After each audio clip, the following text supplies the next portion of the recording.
how to dance. I know people who know how to dance here, and they were hiding. So I'll use some bit of dictatorship to bring them here. Otherwise, I hope you're good. Yeah, so, Charlotte. Okay.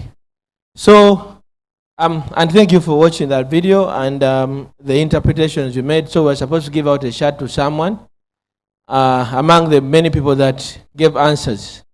So, Madam President, Martha, you're going to have to vote the winner for the shout. Please. Whatever we're doing is level 1 project. It's including everyone. Yeah. We are only practicing the simplest principles of making sure everyone is included. So, Madam President, please come and choose. I don't want you. The president has to come at the front. You are democratically elected by everyone here, not so? Yeah? Who didn't vote the president? Even Jennifer accepted that she's the president.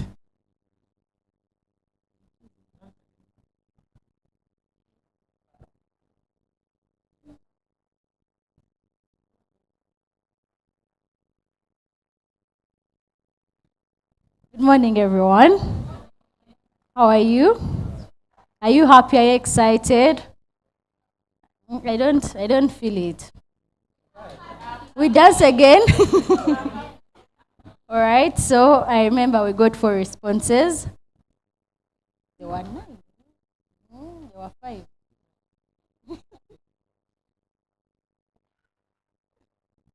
Yes, I choose her. Acceptance.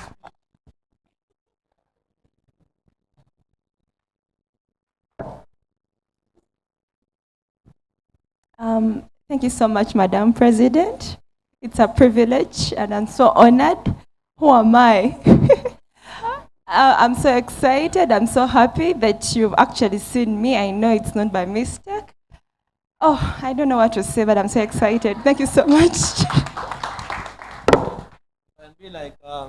I even feel like crying.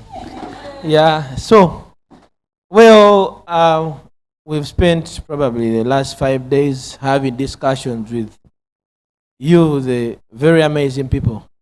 Maybe we forget to mention to you that we are learning a lot from you. A lot that we would never learn in any classroom we attended. And we are learning better ways of dealing with people like you who are innovative, who are disruptive, but also as human as all of us. So the learning is not about us. And if someone among you, like I said on our first day, has something burning they would want to teach all of us, please feel free to use the time when you see me here. You can tell me, instead of you teaching what you have to teach, yeah, or sharing, let me be the one in charge. Isn't that fair enough? Derek? No. PDF. Yeah. So, yeah, I'll leave this. So, Zahar, are you okay? Salam alaikum. Where is Sauda? Sumaya, are you okay? Have you created a TikTok video for the people in Bara? Yeah? So we'll have a challenge probably tomorrow on money bags, and the one who will have the most viewed video, yeah, will win something. Yeah? Derek? Time. Oh, thank you.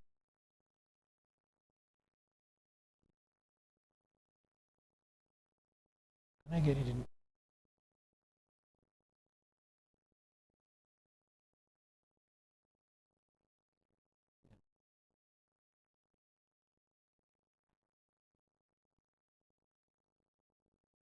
Very good.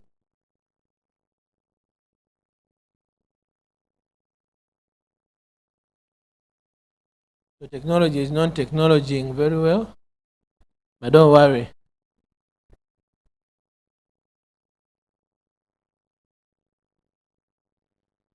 So in the next about 15 minutes, I want us to briefly discuss meeting the needs of low-income users that some refer to as poor.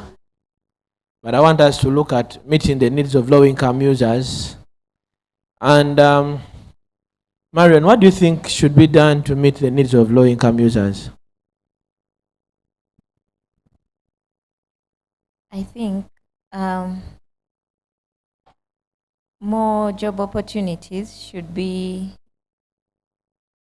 created in Uganda so that everyone can have a job and maybe have somewhere to work and get money.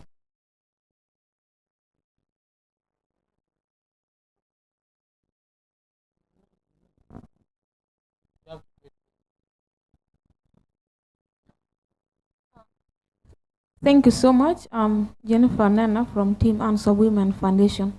For me, I believe that the only thing that we can do to meet the needs of low-income users is to empower as many as we can. Because when they empower me with the skills, I will be able to create my own job and I'll be able to earn from it and also support other people around me. So by giving different skills to women out there, including those who are in the rural areas, it will be able to allow them, in fact, even their lifespan will increase because they'll have no worry because they know at least they have something that they're doing and that they're earning from them. Thank you. Thank you, aspirant, Madam Aspirant.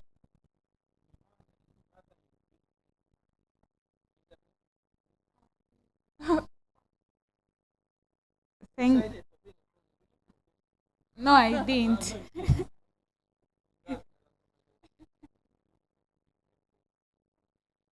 Okay, thank you. I think how we can meet the needs, yes, meet the needs of low-income users, I think is to understand the system within which they operate. I believe low-income users have a cycle in which let's say their interactions, for example, money, they have a cycle in which their money flows, the one we call low income. So I think it's to sort of like penetrate that system and create frameworks or systems that align within which the flow of their resources move, something like that. Thank you, Elizabeth. You said frameworks. I'm just adding on what Elizabeth said.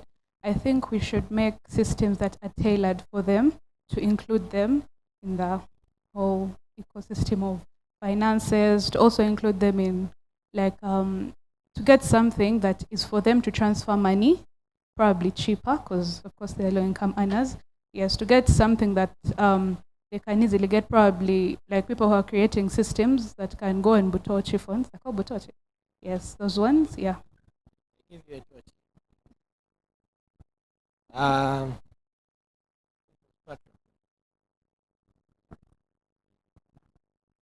Good morning, everyone. My name is Patra Higeni, and I'm from Mama's Daily Cookie.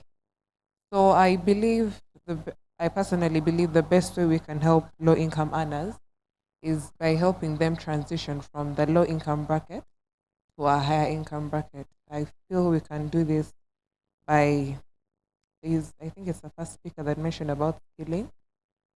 My comment is a bit similar, but it's more about giving them financial literacy knowledge in the most basic level, in that they can grow their incomes from a point of understanding.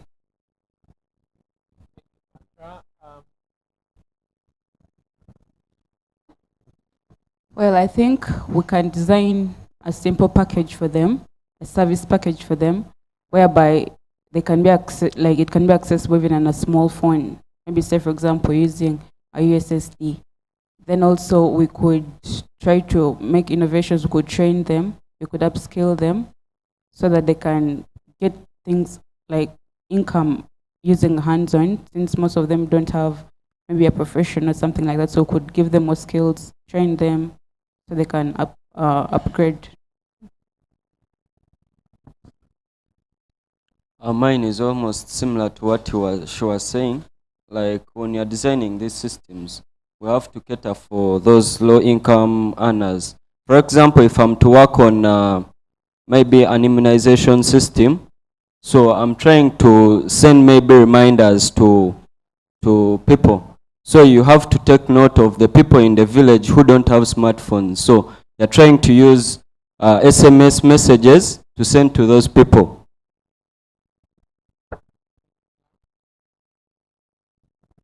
Thank you.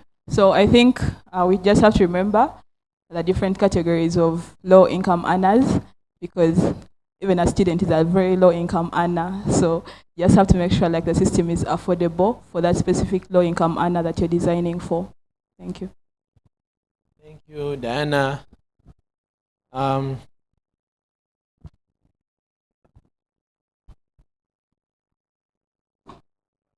Right. Personally, I think, one, many people may be poor, and as a result, at one time in life, they become hopeless. So personally, I think to help them out, we would put their programs that would help them learn some skills, and you don't only stop on that, but you keep a follow-up, because at one point in life, many of them go and learn these skills. For example, ladies like tailoring and doing other things, but again, still they lose hope. They don't see any journey. So after teaching them the skills, maybe you can give them a start, give them some money to start, and you keep on monitoring them. Then they will have the hope, and you would have hope to them. Thank you. I think introducing the minimum wage would help them so that they are not very exploited for what they're bringing on the table. Introduce the minimum wage so that even if it is low, they can at least sustain themselves and it's not of such low income.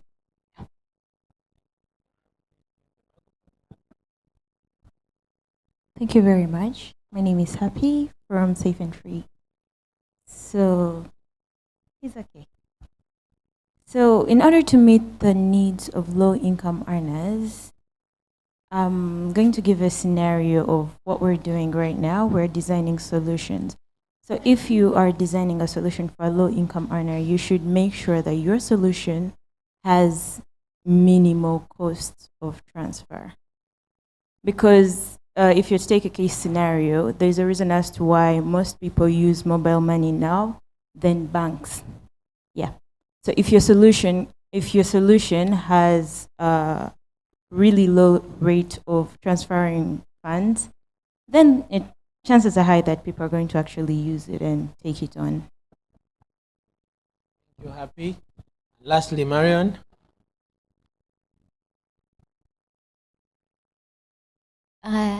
My name is Marion.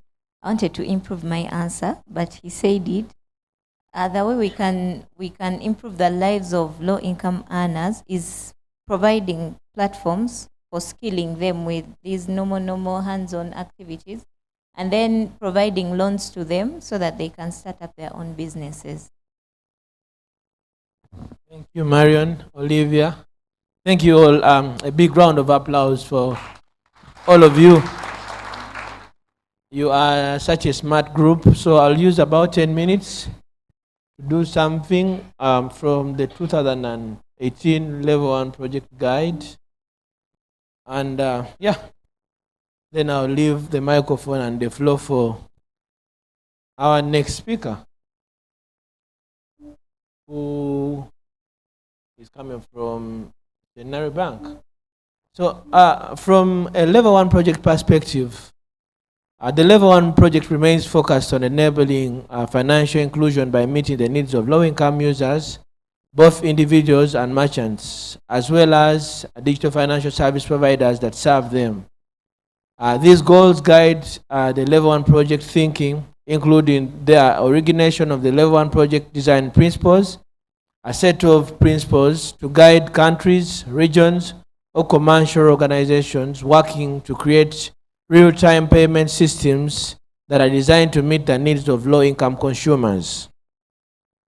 So what are the principles? I'm sure you heard everyone say, and you can imagine we're all speaking to the same thing in a different language. The first one is accessible. Users can easily acquire and use digital financial services. So meeting the needs of low-income users in this perspective today is more about designing digital financial solutions that are accessible to everyone. Well, skilling is very important. Giving affordable loans and all that is very important. But accessibility comes first. Why? If someone cannot access a tool like a smartphone, a simple phone that is maybe about $3 to use, then they cannot be onboarded onto formal financial rails. So the first bit should be, are the solutions you're creating usable by everyone, or you're creating them for the smart people who use smartphones like you? First bit. The second is reliable. Users' money and information are secure and available for use. Systems help deter usage of money laundering and terrorist financing. So, well, if you're creating a financial solution that is supposed to be used by terrorists, you're not doing financial inclusion. I think you're doing exclusion. You want to get people dying because you want to create a transaction mode for terrorists. They should be secure that fraud should be limited. People should not be losing their money because they're using their phone to transact. We've had this argument with so many people on television and telling them that I think theft and the so-called butaimbwa went down because of mobile money, because people have learned to live with digital money. So now the only thing that can happen to them is you can only steal their phone. So one has a phone that is maybe 20,000, 40. You steal the 40,000 phone, but you can't steal the money if they have 200,000 shillings on their phone. Otherwise, before, people could be killed for 50,000, for 100,000, for 10,000 shillings. Valuable. These solutions we are creating should be able to increase the value proposition for low-income consumers to use digital financial services rather than cash or other traditional services. So the valuability is, if I send you 50,000 shillings, do you get 50,000 or you get 48? So we are still having a challenge in that. You've noticed very many merchants don't want to use merchant products. Why? You pay them at no cost, but then they have to liquidate their money or withdraw it by paying some cost. So are we able to create solutions anywhere universally, especially using mobile solutions, that give the same value, that when I pay you with a cash note, you get your 50,000, you have 50,000, not so? Yet when I send you 50,000 using mobile money, there is an additional cost. But then that cost in some ways, if we are here and I should pay you 50,000, there are benefits I get. One, using mobile money, I have a receipt automatically. Two, the money is safe. Of course, when I have a receipt, I have accountability. But then imagine a situation when, Jose, you have a girlfriend in Bugembe, and you want to send her lunch, and you have to send her a cash note, and you give it to a taxi driver. When will it reach? Yeah? Tomorrow, Okay. So the advantages are numerous.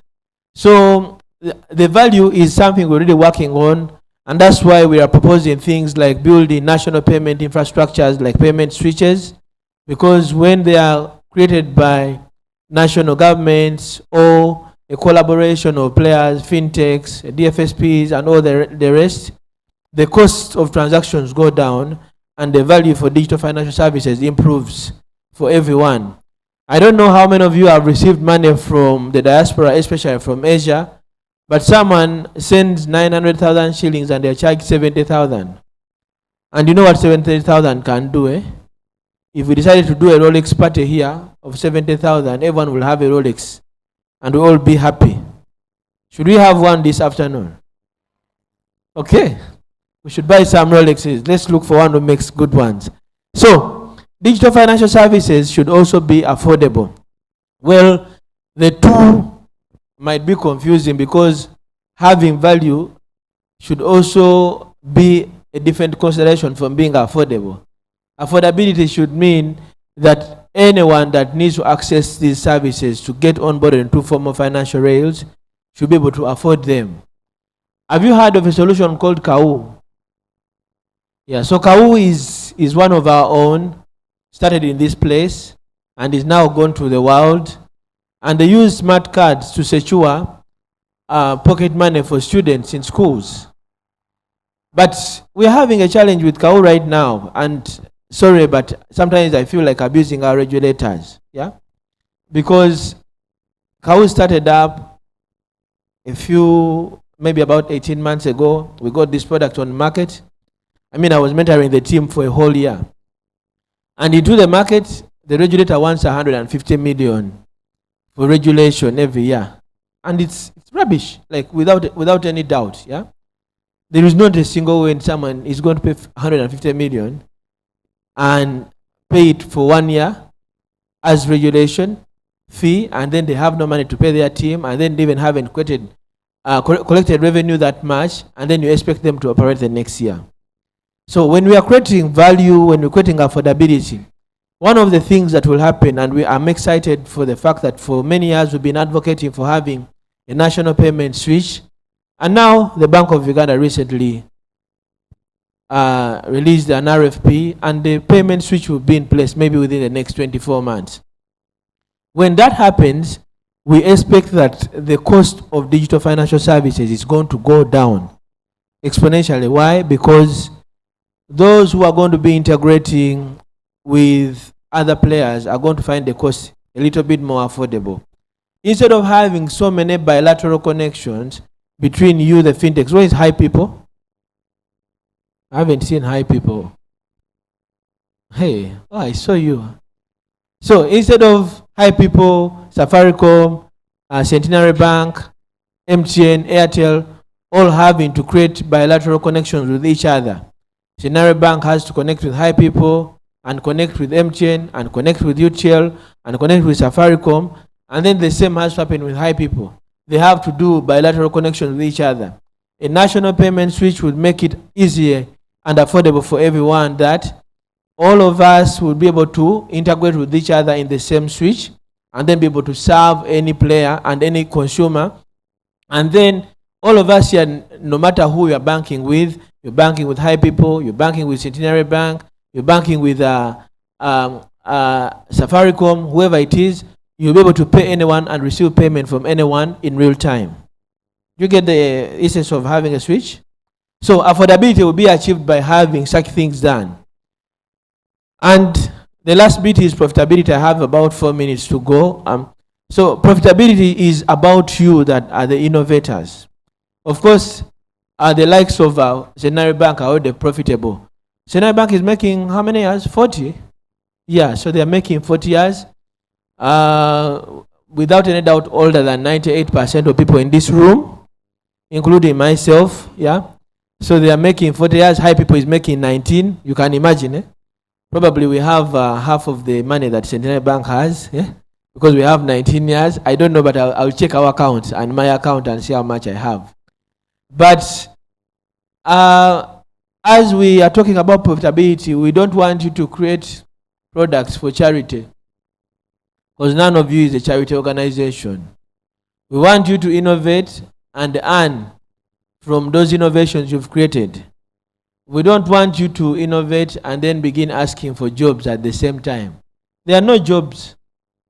No one should lie to you. You should create the jobs or create value that earns you money. So whatever we are going to be innovating, we should make sure that at the end of the day, whether it takes us a year or 5 years or 10, the goal should be that it should become sustainable and profitable for all of us that are innovators. Not so?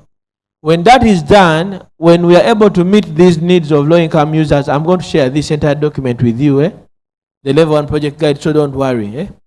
So when we are able to do this and make sure the solutions are accessible, they are reliable, they are valuable, they are affordable, and also profitable for the innovators, then we are creating means that help us to meet the needs of low-income users.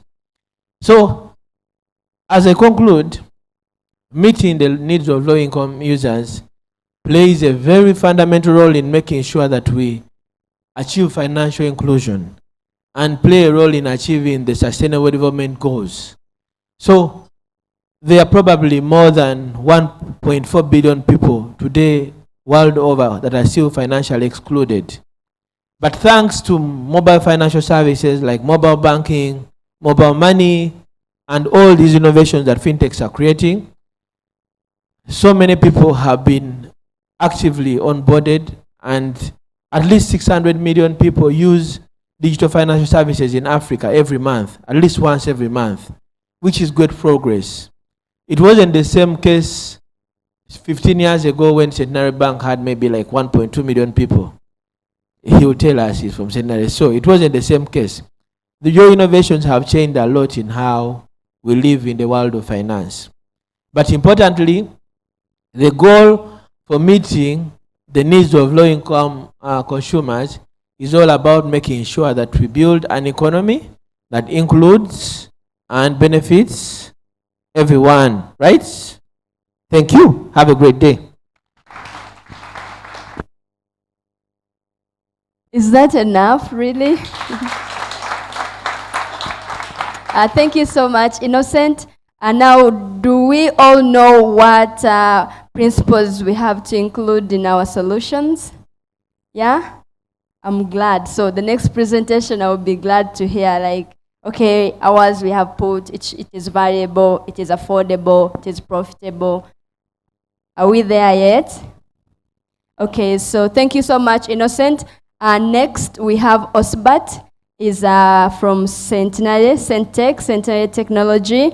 It's a sister of Centenary Bank. So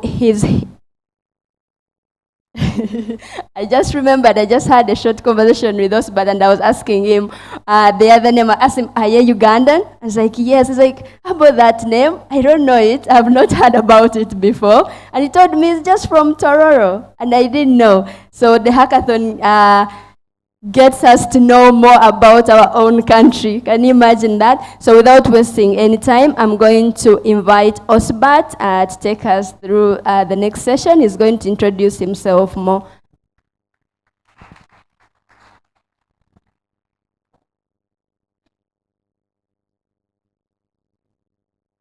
Thank you, Charlotte.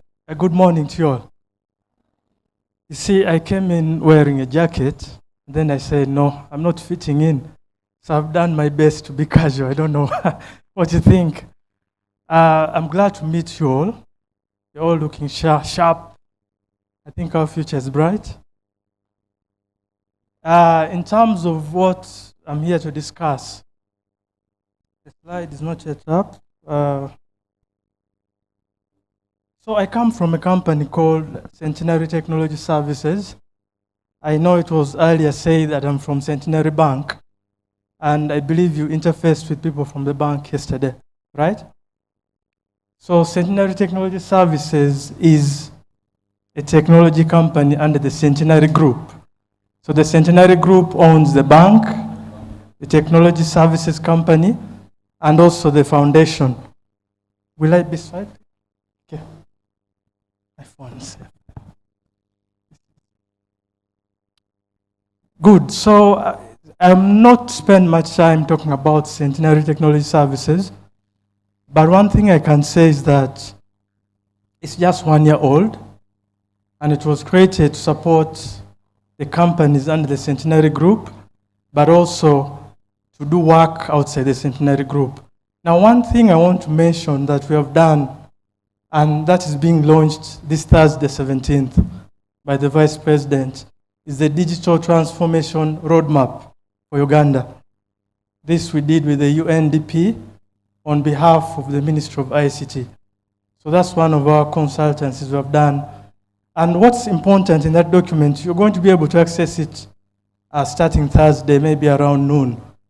You should be able to see the plans that the government has in terms of moving ICT or digital transformation to the next level. But I'll just talk about the 5 pillars. Infrastructure.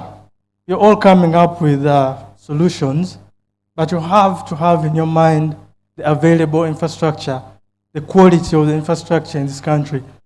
I know most of you are going to say, okay, If I take it to a remote area, there's no connectivity, right? Or there's no power. So infrastructure, in that document, you will see activities that are being planned to improve on the state of infrastructure. Number 2 is the digital skills. Digital skills, some of the things you're doing today form part of that plan. E-services, or what we call digital services, the solutions you're building, simply having online solutions, right? Innovation, you're innovators, right? So one of the key pillars in that document is, how do we help the innovators in the country? How do we support them to bring their products to life? How do we help them be competitive with the rest of the world? Cybersecurity and privacy. So those are some of the key pillars. So today in particular, I've been asked to talk about what skills you need as innovators, as people in tech. Sorry, I think they told me women in tech, but now I can see gentlemen. It's okay. People in tech, what do you need to move forward, or as you move with your solutions?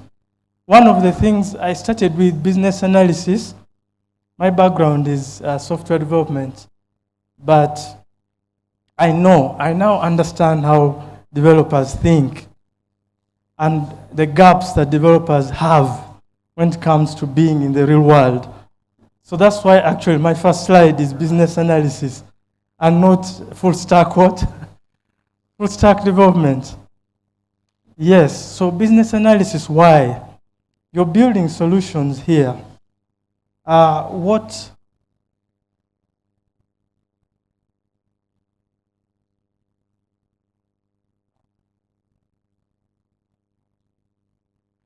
Thank you. I've been asked to be a bit more central. So the FinTech solutions that you're building, who are you building the solutions for? Do you know your customer? That's the first thing, business analysis. What is their strategy? What are the laws in the country surrounding, maybe let's say it's a bank that you're targeting. Let's assume it's a bank. What are their pain points at the moment? What solution are you trying to solve? So having business analysis skills is very important. You need to be able to talk to the owners of these businesses, understand their problems so that you're able to give them solutions. And like the previous speaker said, value. What value are you bringing to this client? You have to think about that, because normally as developers, we come up with solutions, approach a company, and you say, I've tested this, it works. Well, I mean, why aren't you paying me? Why aren't you buying the solution? What is the value that you're bringing to the company? Their problem might be that they're spending too much on their IT staff and buying so many solutions. Some are doing the same things. So how are you helping them solve that? Reduce the cost of IT, at the same time, increasing value to their customers. So normally, you need to look at some of the reports in these companies. Most of these companies have annual reports at the end of every year. In that report, you're able to identify the problems. For instance, it could be fraud. Fraud is very common now in financial institutions. The FinTech solutions that you're building, and you'll see later, I would stress on the point of cybersecurity. How are you protecting? I know it has been mentioned already. So there's a lot of fraud in the industry, and most of these institutions are losing money through these digital platforms. So are you coming up with a solution that's going to fix that? And how are your solutions going to be future-proof against those attacks? Project management. Who understands project management here? Any volunteers? Yes, please. You don't have a mic. Do you have a second mic?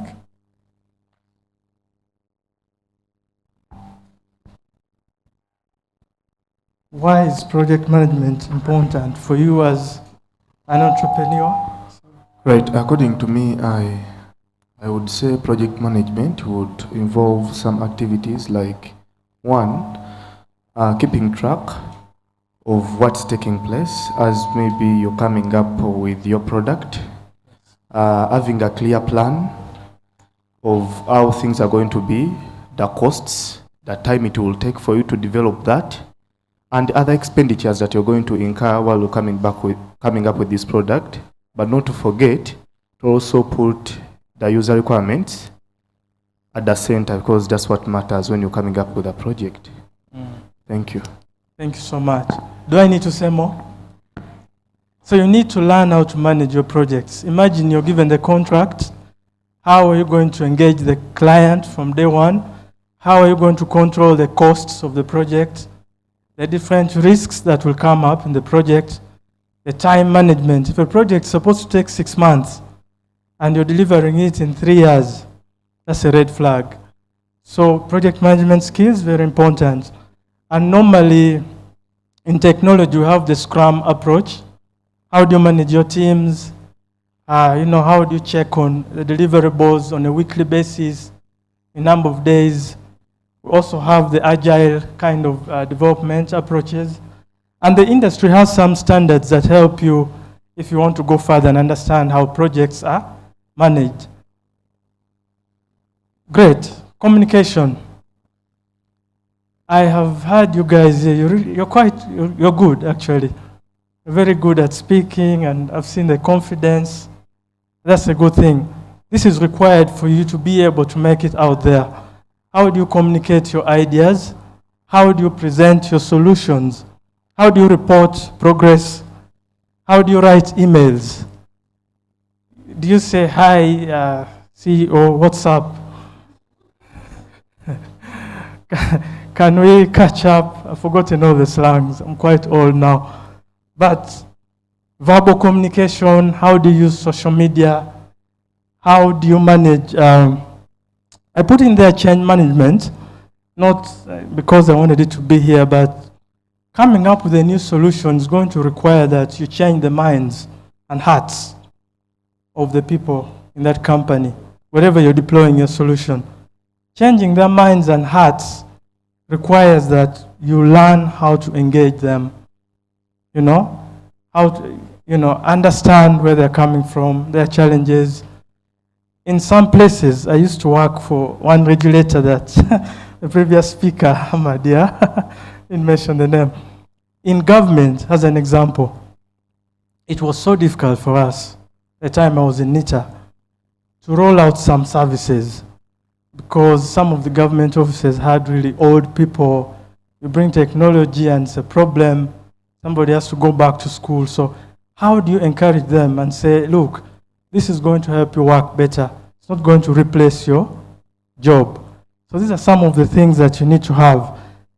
The final point under communication is, I know we are techies and we cannot help it, when we're explaining certain things. You always want to bring your technical jargons, APIs, back end, What are the complex terms? Can you tell me?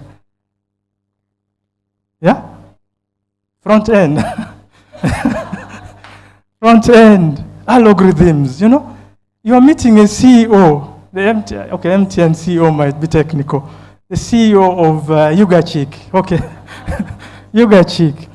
And you're telling them, I have cool APIs for you. This is going to help you solve your problem. What are APIs? So, know your audience. Know your audience. If you're speaking to the board of a company or top management, probably there's no IT person in that room. So, if you're talking about APIs, you have to find the simplest way to explain and say, look, I have some data somewhere, and you have your data over there. I want to enable you access that data. Simplify your communication. So that's one of the things that you need to have in your bag of skills. Now, product management. You're building products, right? What's the name of your product? Empowerment Hub. Yeah, now just imagine you have this product, you've deployed it. After 1 year, there might be need to, improve it or retire, build something new. How do you manage your solutions? Assume it's a software as a service solution. You have clients, they need this product to be available 24/7. How do you ensure that the service delivery is constant, is good? So these are some of the things you need to know under product management. One of the frameworks out there in terms of general IT service management is ITIL, IT Infrastructure Library. It's a framework that helps you manage your whole service delivery. So whether it's a help desk, whether it's understanding the services and things like that. So product management is another thing. Marketing, who is good here with social media marketing? Confidence. I mean, it's basically you have your product. The previous speaker said you need to create jobs, right? So you've built your product. How do you ensure that people are aware of your product? So some of the platforms, you can use the online platforms, analytics, how is it performing online, and things like that. Digital marketing is quite big, but it's one of the skills that you need to move forward. Decision making, it's easy to put it up there. It's difficult for all of us to do. You're going to be a leader. You're going to be CEOs in your companies, in your startups. Decision making is very important. Generally, leadership. Quick decisions, well, I think someone said it's better to make a wrong decision than not to make any at all. Should we go live? Should we deploy? Should we, you spend 1 year, you're still thinking, is it good enough? Is this rival product? Will I make it? Take quick decisions, have the product out there, see how it goes. So one of the things, decision making is very important. Now, this one is, I don't know how to explain this, uniqueness. It could be you as an individual, the team leader, or your product. How is it differentiated from what is out there? But I think here what I just meant is, what are you bringing to the table? How is it different? How do you use your strengths to take advantage of the situation? Your strengths. Each of us here has got our own strengths. Some people are so shy. Public speaking is a problem for them. I'm one of those. I'm actually shaking right now. So, use your strengths to your advantage. That's all I mean. It could be the tools you're using. It could be your personality.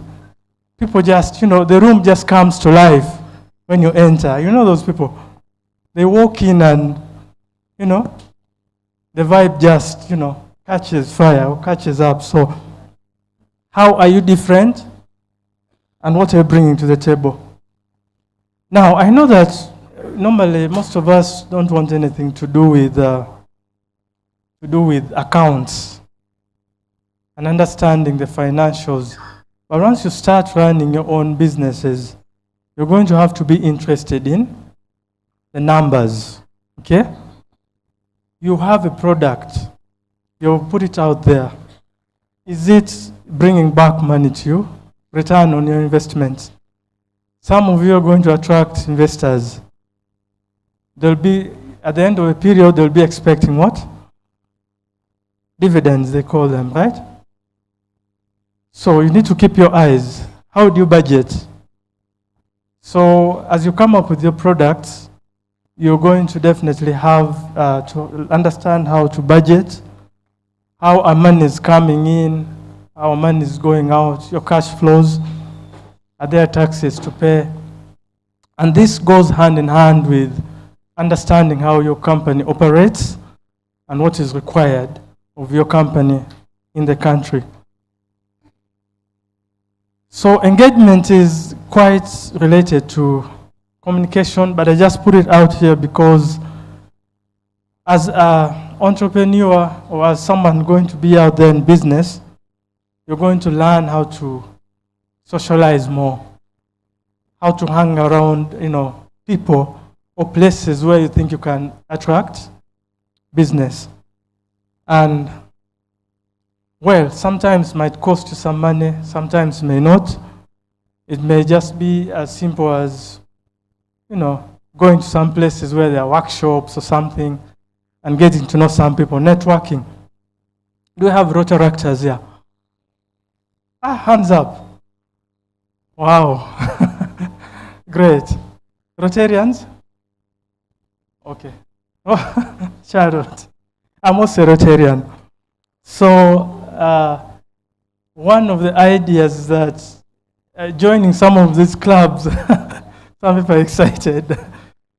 Rotaract, Rotary is you meet different people and they say your network is your net worth. So you understand that. So in Rotary, almost every week I visit a club, a different club, and I meet different people. Oh man, what do you do? What kind of solutions? Oh, get me a contact. And you're in business. Socializing, engagement. Continuous learning and growth. You know this, definitely. You have to keep polishing, keep updating. What are the latest technologies? How are people doing things nowadays? You have to keep updated. There's a lot of material online. Some of us really learn things online. I'm also very interested in big data, AI, as a science, all that stuff. I learned this online. I also love music. So I'm an upcoming producer at this age with my gray hair. So keep reading, keep testing out new things, emerging technologies. Everybody talks about emerging technologies. You know them, augmented reality, blockchain. Explore. How is this technology going to help you in whatever you're building? As the FinTech solutions you're building, as an example, might they require blockchain technologies? Might they require AI, technologies embedded in there? So you need to explore some of these new technologies and how you can bring them to life in your solutions. Who can talk about emotional intelligence with an example?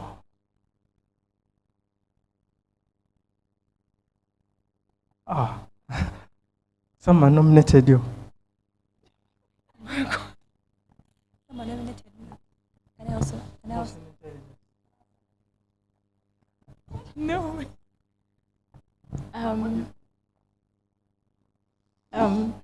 I think emotional intelligence is being able to control whatever is going on in your mind. You don't act under impulse over what's going on, and something like that. Thank you. Wow, another try. Do you have the second mic near you? Please. I would say emotional intelligence is the ability to manage your own emotions and to understand the emotions of the people around you. Thank you.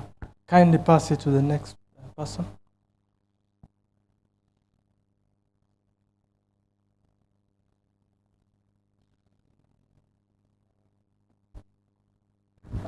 Emotional intelligence is being empathetic, putting others before yourself, and also, like, you treat people the way you'd have loved them to treat you. That's being emotionally intelligent.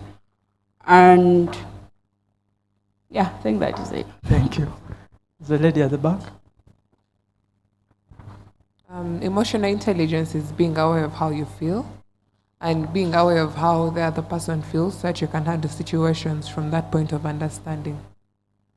Thank you. So, my friends, you can have all the programming skills. You can have all the, be the best in AI and all these things. But without emotional intelligence, you will not even fit in the work environment. How do you deal with your bosses? How do you deal with failure, bad feedback? You're here, you're going to, be invited to pitch your products. And then you'll find some arrogant person on the panel who will say, what you're doing is rubbish. Yes. What you're doing is rubbish. How will you react? How would you react? I would first compose myself.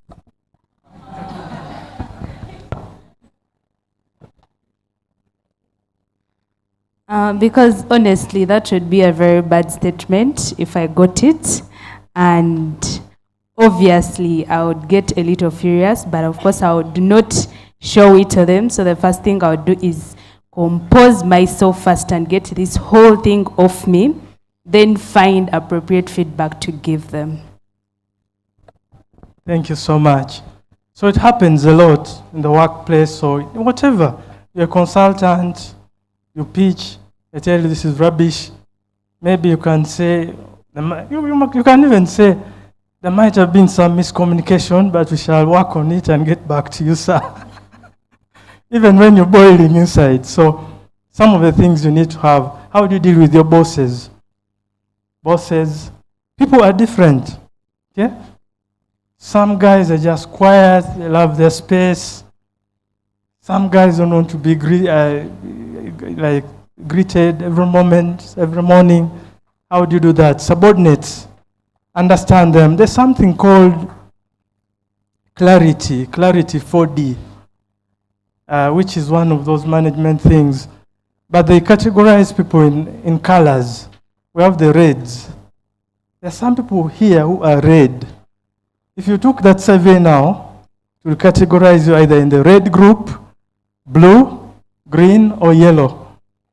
Someone there knows. So the reds normally, they just want things to get done at whatever cost. If it means stepping on you, will step on you, as long as they reach their destination. The blues like following order. What are the policies in government? So by the time you come to that person's desk, they check, where is your national ID? Where is your grandmother's letter? LOC1. They can't even bend anything for you. Then we have the greens who are so empathetic, they care about you, they put themselves in your shoes, and you have the yellows. Party. They work as they're partying. I have a colleague right now in my office. He sits just opposite me. Every morning he comes in, music. So we work with music. And I've accepted it. So you come in, you just know there's Afrobeat the whole day. So I've learned to work with music in the background. He gets his things done quite early, but he loves to work as he's partying. So you need to understand you people. Oh, this is what you're waiting for. Is a question. It's not a question as such, but when you go back to emotional intelligence, I think many of us here are women, and we know women tend to be so tough. Maybe the mentors here who are ladies could also take us through how they manage the things, because when we reach up there and then we are the bosses, so that, we want to include everyone so that we can interact with people the way the gents do it. Because here we are trying to say women in FinTech, we want to be bosses and all that, but if we reach there, can we work with everyone from the person next to us up to the one who is cleaning? Maybe the mentors here should also take us through that. Any mentor volunteers? Female? Okay, I think we'll have a session. Charlotte has taken notes, so I hope we can have that. Yeah, I know, especially the ladies, I think your challenge is a bit greater. I might be wrong, but I understand what you're saying. And you need to understand how to handle if your boss is hitting on you, as an example. How do you handle that and still stay focused? Right? Okay. So definitely you need technical skills, right? Most of you here are developers, I guess, analysts. You need that. But more importantly, you need to work in teams that complement each other. Just like I said earlier about understanding the strengths, your own strengths, and also emotional intelligence and understanding your environment, you need to build your teams in a way that you complement each other. Some people in teams are analysts. They're very good with customer engagement, understanding what they need. Other guys are good with translating those requirements into technical requirements. Normally you have the business requirements and you have the technical requirements. And then some people are just good in the kitchen, right? Coding, the coding kitchen. So you definitely know front-end development and building the business logic and back-end and all this. Do we still have just front-end developers, or it's full stack, full stack? Full stack, huh? But then that means you have to really learn a lot. But if you have a big team, then you can subdivide the work. But in most cases, we are solo. I heard you talking about interoperability, the APIs that we talked about earlier. It's very key now because applications right now do not operate in isolation. So you're building a fintech solution, you're going to require integration with mobile money. That is integration. Integration with digital signatures, you know? So you need all this. And now, when it comes to development, you need to really learn how to carry out your development within a cloud environment. Most people just go to IBM, Amazon, Google platforms. Everything is given to you, provisioned to you. The database and all that. The language environment is in there. You're able to integrate all those components and build your solution and also deploy it very easily, as opposed to building it on your laptop and then you have to shift it. So you need to balance between that. So one of the skills now is learning how to develop on the cloud. Well, as I come to the end, I think I've spoken a bit about analytics, data. Understanding what your data is telling you is very important. So you need those skills. How do you visualize your data? How do you consolidate data from different sources? Are you picking data from Twitter? You're picking, is it X now? Picking data from X and Facebook, picking data from a bank system. Because some of the solutions you're building, the fintech solutions, will have to be integrated with, say, a core banking solution that holds all the accounts, account balances. So please, you need to really learn how to integrate.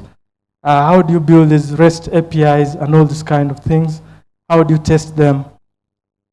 Cybersecurity, I said it before, as you're developing your fintech solutions, have it in your mind that there are actors out there that want to mess up the whole situation. So you need to understand the technology behind cybersecurity, the risks.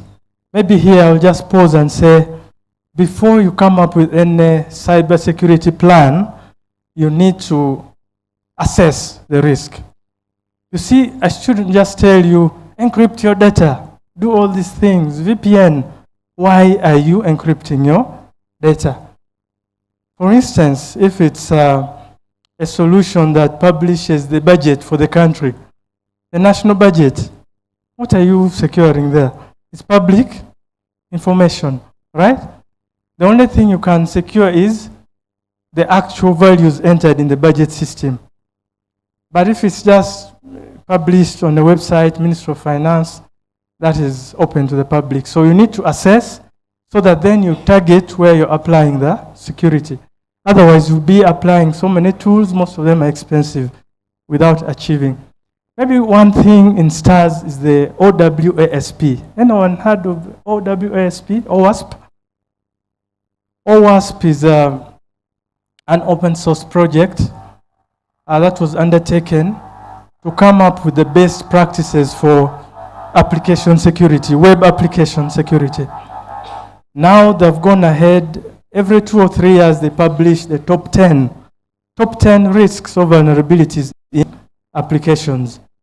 Now, you as developers here, people building solutions, I would recommend that at the end of this, you take your solution through the OWASP top 10 risks of 2023, which is the latest. So you'll see there are things like access control, which most of you do. By default, developers take care of 2 things in the top 10. Access control and what we call authorization. As in, who can do what? I'm an admin, I can do this, you know. That's what every developer somehow handles. Now the question is, how deep are you going with that? So in the top 10, there are other things. How do you handle data coming from MTN, mobile money? You've integrated, you're happy, the pop-up appears, I pay. But how do you handle the data you're getting from there? Among others. So I recommend that you look at the OWASP top 10 for 2023 and ensure that you comply with that, and your solution will at least be, that's a first step for you to secure your solution. Critical thinking and creativity goes without saying. You're all here, you're brilliant, I know, that's why you're here. So think critically, coming up with solutions, brainstorming. Actually in the workplace, and guys, don't think because you're the CEO, you're the top guy, you cannot get an opinion of an intern. I've worked with many interns before who have brought solutions that no one thought about in the company. Bring them to the boardroom, ask them, what do you think? You'll be surprised. Ask why. Then whys, what if? Why this? Okay, if we do this, then what will happen? Why are we doing this? And so on. Thank you so much. Any questions? Kindly pass the mic at the back. At least you can clap for me. Thank you. It's good manners. Yes, please. Thank you so much. It was really an informative session. So my inquiry is on how is Centenary Technology Services empowering women and youth, especially in the tech sector? Are there any existing programs that you're running that you could tell us about? Thank you. This is one of them. Apart from this one? Apart from this one. Well, like I said, we're just 1 year old, but that's not an excuse. But we have plans. We collaborate. I told you earlier that for instance, in coming up with the digital transformation roadmap for Uganda, working with the Ministry of ICT and UNDP, we have worked with other people. I not specifically ladies, but actually, you'll be surprised that ladies were the majority. Now, we have plans in our strategy. Actually, I head the strategy unit, IT advisory strategy. We have plans in our strategy based on innovation, based on managed services and advisory services. So some of these things we do, like working with other partners in the ecosystem, like in the innovation ecosystem, to see how we can give back, not only to the women, but to the young people that are in technology.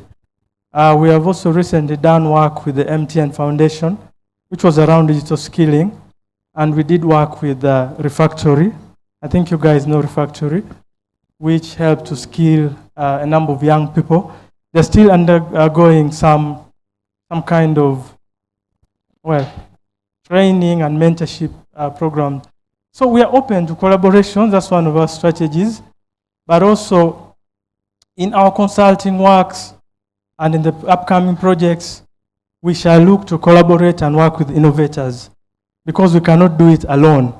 Our model is not that we're going to employ so many people at Centenary Technology sitting in one office. No, we want to collaborate. So if you have a solution, like the ones you're building here, how can we come together and push these solutions to the masses? The Centenary family is quite big. We have access almost to 20 million customers through the church, through our branch networks, through the circles, the village circles. So we rely on collaboration. Any other question? Yes, sir. The mic? Okay. Yeah, here. Okay, my name is John Vianney. I'm the founder of Serenaded, co-founder. So at Serenaded, we are developing technologies that help people invest their money. I was wondering, you just mentioned that you guys work with circle groups, you work with churches, and you are pushing for ways people could save their money. So we have APIs that people use that Did you say APIs? You do take, right? You do take. So I was using it comfortably because I knew you understand what I'm saying. Yeah, please go ahead. So, so we have APIs that we partner with FinTechs like ngtv to provide your customers with investment services. More like if you want your customers to buy a treasury bill, to access a new trust, to those investment services. So I would like to know, are you guys open to partnerships? Are you open to having integrations for your customers?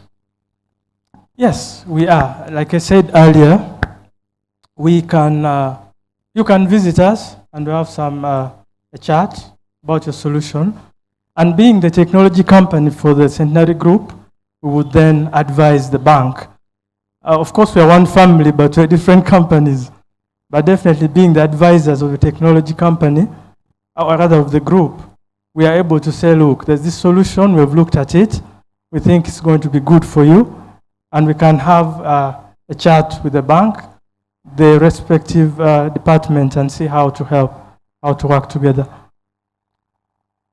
Yes, please. After him then. Thank you. Thank you, our dear mentor. My question is, what are some of examples of a successful product, future design, and what strategies can I use to ensure its successful adoption in the market? Thank you. Sorry, I think I missed the last bit. My question is, what are the examples of a successful product feature release, and what are some of the strategies can I use to ensure its successful adoption in the market? Okay, sounds like a tough one. I'll rely on my experience.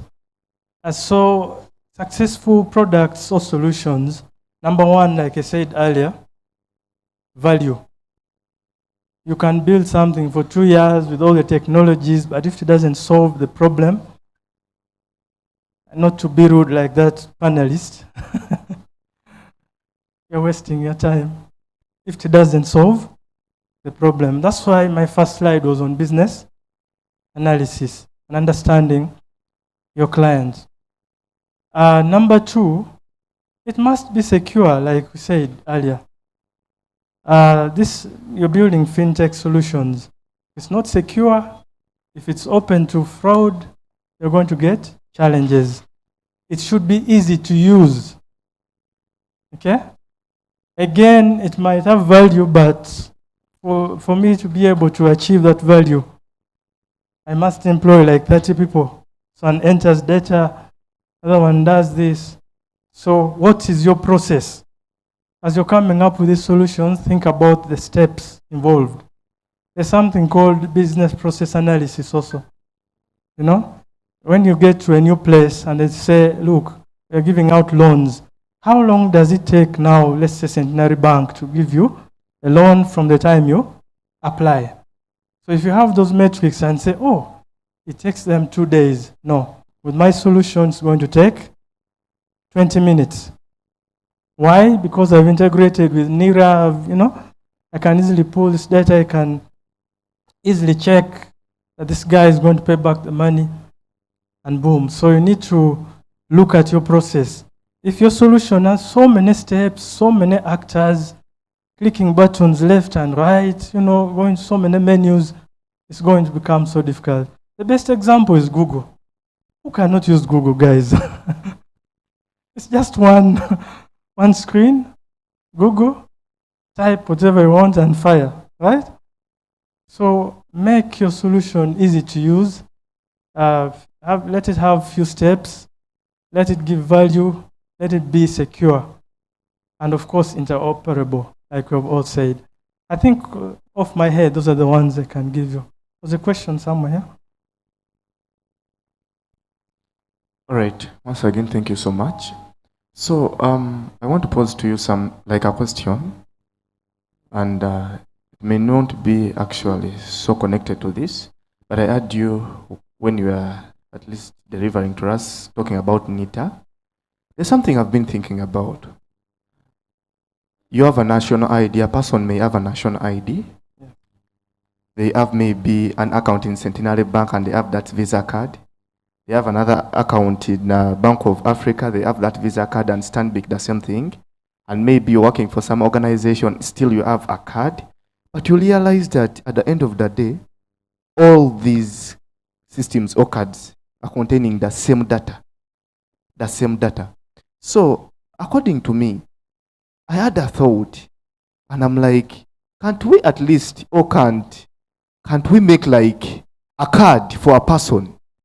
And maybe this card contains all their information, and in case a person went to open up a bank account, they may not require to get a Visa card of Centenary, and again you get the one of Stanbic, and again you get the one of ABSA, name them, and you can only use this card. Because at the end of the day, it's the same information. Yes? So, just... Yeah, so thank you. There are two ways to this, two sides. There's the technology side and the business side. Your question. The technology side is that we have spoken about integrations, right? And interoperability. Ask yourself, first of all, can it happen? Can it be done? Technically. Yes, probably yes will be your answer. Because the technologies for integration are already there and they're exposed. Most of these databases and applications are exposed for you to access. Number two, will it make business sense to the parties involved? And I think for me that is the challenge. Also, number three, do the regulations and laws in the country support what you're trying to do? Probably yes. We have so many nice laws in this country. I think implementation is the issue. So for me, I think it's possible, but the businesses will keep calculating. If we have one card, how do we share the revenues? How do I gain as Stanbic? How do I gain as Centenary? I think that's the biggest hurdle. Once you can convince them to do that, technologically, it's not a problem. I don't see another angle. I think the three things: regulation, technology, and business sense. That makes business sense. Have I attempted? All right, thank you. So we have a few minutes to wind up. Maybe two more questions. You talked about WhatsApp. My question is, as a developer, what steps can you take to mitigate the security vulnerabilities that are talked about by the OWASP, that are identified? Yes, thank you.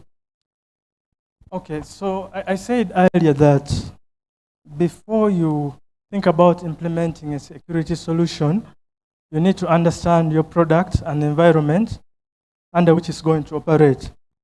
So the risks, actually there's a very simple template. You can even Google it, just a risk assessment template. For each of your products, ensure that, think like the business. A money transfer solution, okay? from one person A to B. What can go wrong? That's the risk. And then you need to rank the risk. So you might have 10 risks and say, oh, the code might be intercepted and another person takes the money. You see this one, I'm ranking it as high, red, high risk.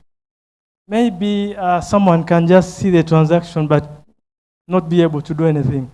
That's a low risk.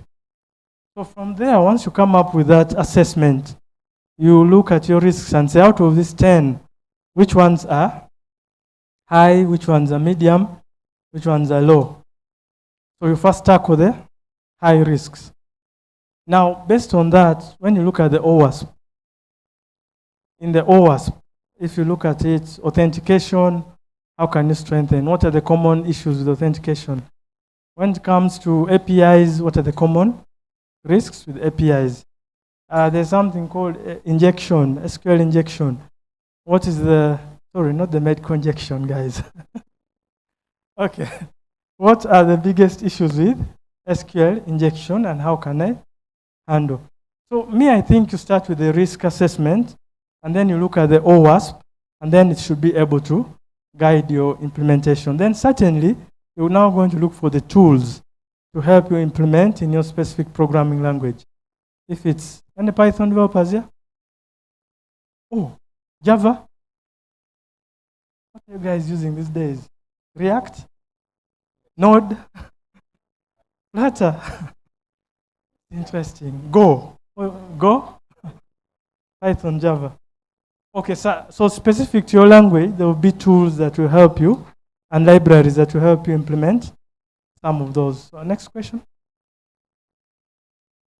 Okay, thank you very much. So you realize that most of us are startups. All our companies are startup companies. So my inquiry is, are there opportunities for startups like mentorship programs, investment programs that maybe you could recommend or that you could participate in to get capital from Centenary, or if Centenary is having any support programs for startups that we could participate in to get capital for our startup? Okay, thank you. So regarding Centenary, like I said, we have another arm called the Centenary Foundation, which is actually the one that has been one of the sponsors for this event here. And the Centenary Foundation works with other players, like the Private Sector Foundation of Uganda, MasterCard. At least those are the two I know that have approached us. And all these guys are willing to tap into the innovation space to be able to help innovators. So we have some ideas we're putting together. They're not yet ripe, but in working with people like MasterCard, the Private Sector Foundation, and government, specifically the National ICT Hub. Any of you been to the hub? The National ICT Hub? At the moment, actually I was there yesterday. I am also a mentor there. They actually help startups, like have some space and things like that until you're ready to. So it's the quickest actually at the moment from the government side. The others, I'm sure you know. So I think that's all I can say. We are working on some things that are not yet quite there. But like I said, collaboration is the only way we can work on this challenge. The final question? No. Oh. Do we still have time? 9 minutes. Help kindly behind there. Let's keep it short. One of the things is also timekeeping and the skills that I missed out. I not have all of them. Thank you. So you're a senior developer. My question is around USSD. People have sung that USSD is the best option for one to implement an application for a button phone. But when you look at the costs you incur to implement USSD, they are quite high. So for startups like us that don't actually have even like initial funding, are there any other options that you could be knowing about based on your technology? Something that you could implement rather than USSD but still have it on the button phones? tough question because I'm actually a retired developer. But USSD, the issue of cost, I think we have to look into the issues with the regulator, because the costs are from the UCC, right? The session cost, you mean? Huh? I hope that's what you mean by the cost. The annual, there's some payments you make monthly. Yeah, so I think we look at that from the regulation side and need to understand why the costs are high, including costs to do with data itself. And I think if you look at the digital transformation roadmap, once it comes out on Thursday, there are some strategies we have recommended there on how to engage with the authorities, especially the tax authorities, on matters to do with IT, devices, cost of internet, and all that, because that then affects the entire chain, right? Innovation, it affects uptake and rolling out. Okay, next, final question. Sir, Apara Cecilia, Team Opportune. You said you're in the field of software developing at Centenary, right? Yes. And inquiring, do you offer internship programs at Centenary? Because Yes. I'm looking at this, I'm moving into my third year, and I'm moving into internship. So I'm inquiring if you have internship programs running. We do. Really? Yes. So, you know, you know, in Uganda, it's all about connection. So I don't know if you could help me out, because in my next year, I'm going in for internship. And I'm Next doing year. software engineering at Makere. Give me your contact.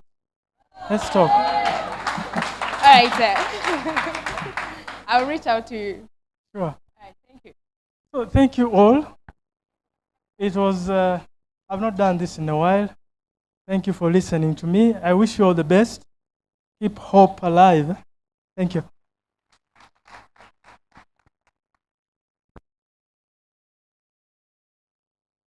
Thank you so much, Osbat. Once again, let us applaud him. And congratulations, Team Optune. It's all about connections, right? We are already connected.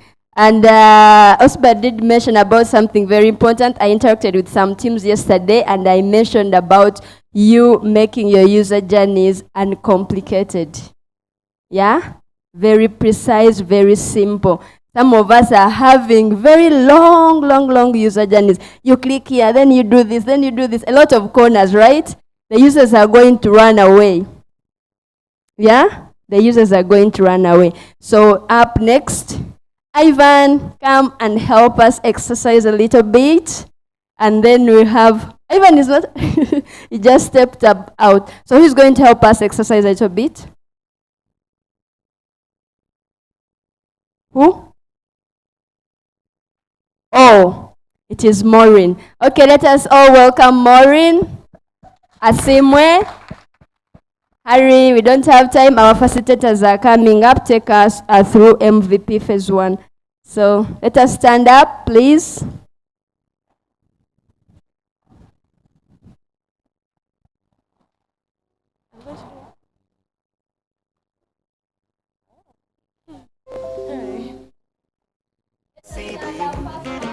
How are you this morning? You're good? I'm also fine.